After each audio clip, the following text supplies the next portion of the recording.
The socially mistaken pattern is built up in the first 4 or 5 years.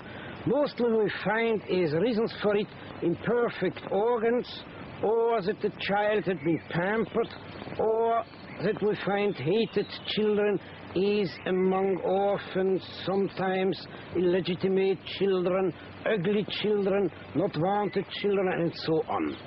This pattern is fixed and can be changed only if we are able to convince this child about the mistakes, or later in life.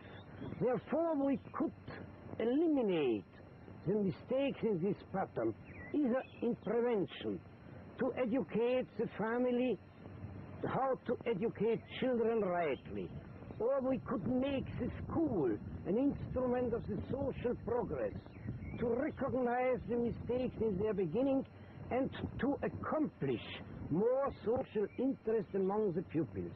Later in life it is more difficult, and it must be an individual treatment how to convince such a person and how to change him. In this way, we are sure that the key of the individual psychology is the most important and worthwhile key, and we can guess much better, as with other methods, what is the mistake made in the childhood and how to correct it.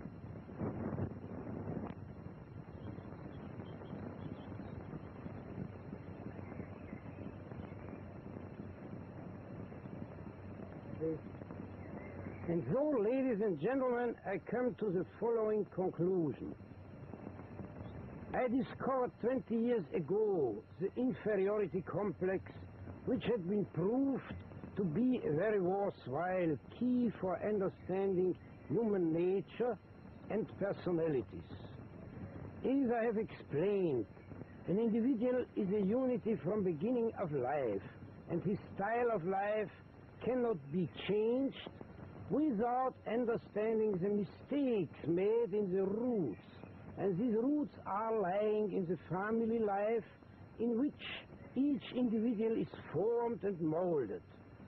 So we can find that his great striving to overcome the difficulties of life, his striving going on from a feeling of inferiority and leading toward the goal of superiority, is always combined with a certain individual degree of social interest. We find in each expression, in each movement of each individual, how he has used his training for social interest, and so when he meets later in life the problems which can be solved rightly only if they are really solved in a great social feeling, then it will be decided if he is adjusted rightly or not. So we find at last that all the failures in life, problem children, neurotic and psychotic persons, delinquents, suicides, drunkards, and so on, are always lacking social interest. And it is not only this interest, but in the same way they are also lacking courage, understanding, and the right training for the solution of the social problems.